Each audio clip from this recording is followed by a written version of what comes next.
আমাদের এই সমস্ত নেতৃবৃন্দের বিরুদ্ধে মিথ্যা অভিযোগ দিয়ে দুনিয়া থেকে বিদায় করা হয়েছে, কিন্তু একজন নেতাও বাংলাদেশ থেকে কোথাও পালিয়ে যাওয়ার সামান্য কোনো চিন্তাও করেন নাই, চেষ্টাও করেন।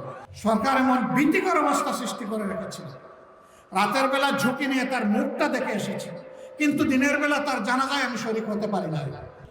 কর্মী সম্মেলন সফল করার জন্য অনেকে সকাল থেকে এসে এখানে অবস্থান করছেন। আল্লাহ তাআলা আপনাদের এই ত্যাগ এবং কুরবানিকে কবুল করুন। এর উত্তম প্রতিদান আল্লাহ দুনিয়া এবং আখিরাতে আপনাদেরকে দান করুন। এর বিনিময়ে দুনিয়ার মর্যাদা এবং আখিরাতের যে কোনো ধরনের মুশকিল থেকে, বিপদ থেকে আল্লাহ আপনাদেরকে আমাকে রক্ষা করুন। প্রধান অতিথি হওয়ার একটা সুবিধা আছে। এর আগে বিভিন্ন বক্তা এবং অতিথিবৃন্দ যে বক্তব্যগুলো রাখেন, আসলে প্রধান অতিথির অনেকটা বলা হয়ে যায়। আজকে আপনারা ধরে নিতে পারেন আমার সহকর্মীবৃন্দ যেই সমস্ত বক্তব্য রেখেছেন, এই সবগুলোই আমার নিজের বক্তব্য। তারপরেও যেহেতু এখানে এসেছি, সংক্ষেপে দুই একটি কথা বলে আমরা বিদায় নিব, আপনাদেরকে আর বেশি কষ্ট দিব না ইনশাআল্লাহ। সম্মানিত ভাইয়েরা, এই দেশটা আমাদের সকলের। দেশকে আমরা বিশ্বাস করি, দেশের সকল বৈধ মর্যাদাবান নাগরিক ভালোবাসে। আমরা স্বাধীনতার পরে এক এক করে ৫৪ বছর অতিক্রম করেছি। এই জাতির অনেক প্রত্যাশা ছিল। বিশ্বে বিভিন্ন দেশ স্বাধীনতা অর্জন করার পরে দ্রুততম সময়ের মধ্যে তারা মাথা উঁচু করে দাঁড়িয়েছে। আমরাও সেরকম মাথা উঁচু করে দাঁড়াবো, এটা ছিল আমাদের আশা। কিন্তু বাস্তবে সে আশা অনেক ক্ষেত্রেই পূরণ হয়নি। আমি যদি বলি যে একেবারেই পূরণ হয়নি, তাহলে কথাটা সত্য হবে না। কিন্তু পূরণ হওয়ার বিশাল প্রত্যাশা মানুষের ছিল, তার খুব কমই পূরণ হয়েছে। যেমন একটা স্বাধীন বিচার ব্যবস্থা এখন আমরা পেলাম না। আমার আগে আমার ভাই বলে গেছেন, উনি হাইকোর্ট বলেছেন, আসলে হাইকোর্ট না, উনি সুপ্রিম কোর্ট, সর্বোচ্চ আদালতের বিচারক। তিনি সেই আদালতের এজলাসে বসেই বলেছেন, আমি একজন শপথবদ্ধ রাজনীতিবিদ।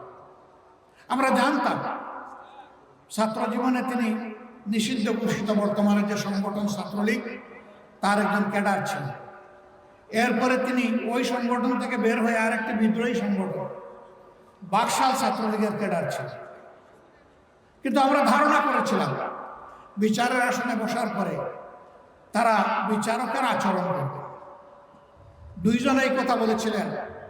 এর মধ্যে একজন প্রধান বিচারপতির এজলাসের আগে ভাঙচুর করেছিল। তারা তখন আইনজীবী ছিলেন।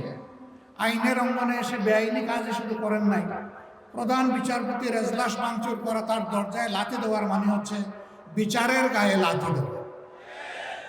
আওয়ামী লীগ তাদেরকে সুপ্রিম কোর্টের বিচারক বানিয়েছে। এদের কাছ থেকে জনগণ বিচার পাবে না, এটাই সব। তাই ও বিচারের শিকার হয়ে আমাদের 11 জন কলিজার টুকরা শীর্ষ নেতৃবৃন্দ তারা দুনিয়া থেকে বিদায় নিয়েছে। কাউকে ফাঁসিতে ঝুলানো হয়েছে, কাউকে মৃত্যুর দিকে ঠেলে দেওয়া হয়েছে। আল্লামা গুলাম আজম রাহিমাহুল্লাহ থেকে শুরু করে আল্লামা দিলাওয়ার হোসেন সাঈদী পর্যন্ত সকলকে তাদেরকে ঠান্ডা মাথায় বিচারের নামে হত্যা করা হয়েছে।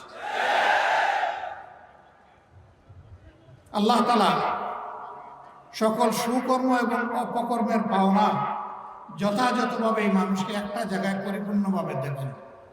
সূরা জিলজালের শেষ 2 আয়াতে আল্লাহ এটা ঘোষণা করেছেন, ফামান ইয়ামাল মিসকালা যাররাতিন খাইরান ইয়ারা ওয়া মান ইয়ামাল মিসকালা যাররাতিন শাররান ইয়ারা।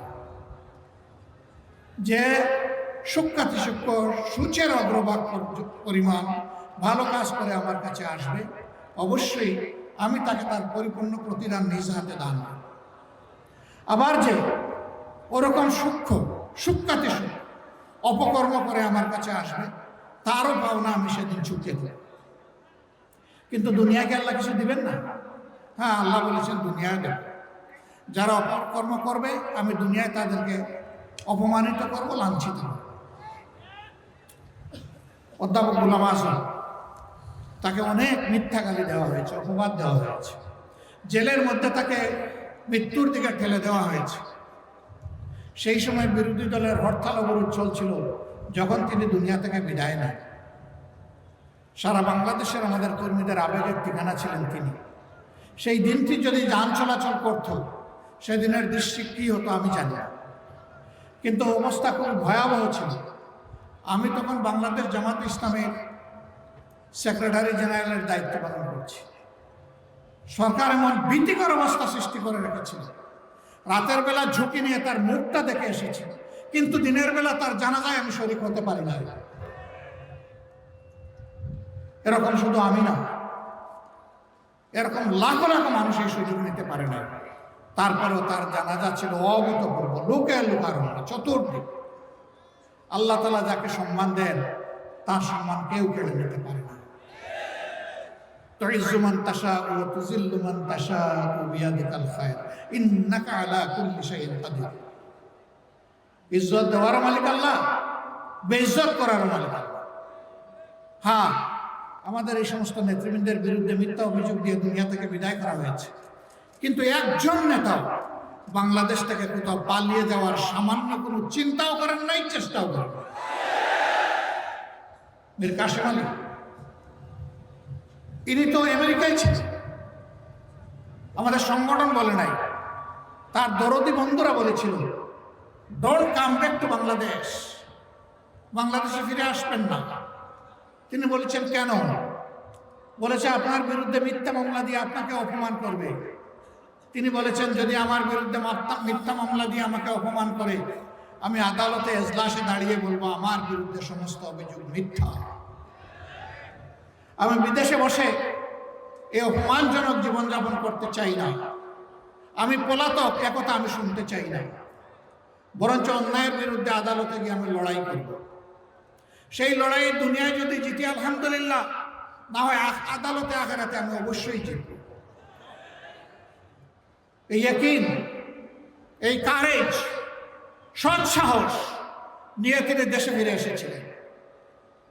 তিনি জানতেন কি হবে, দেখতে পাচ্ছিলেন কি হবে, কিন্তু না, তিনি পালিয়ে থাকেননি।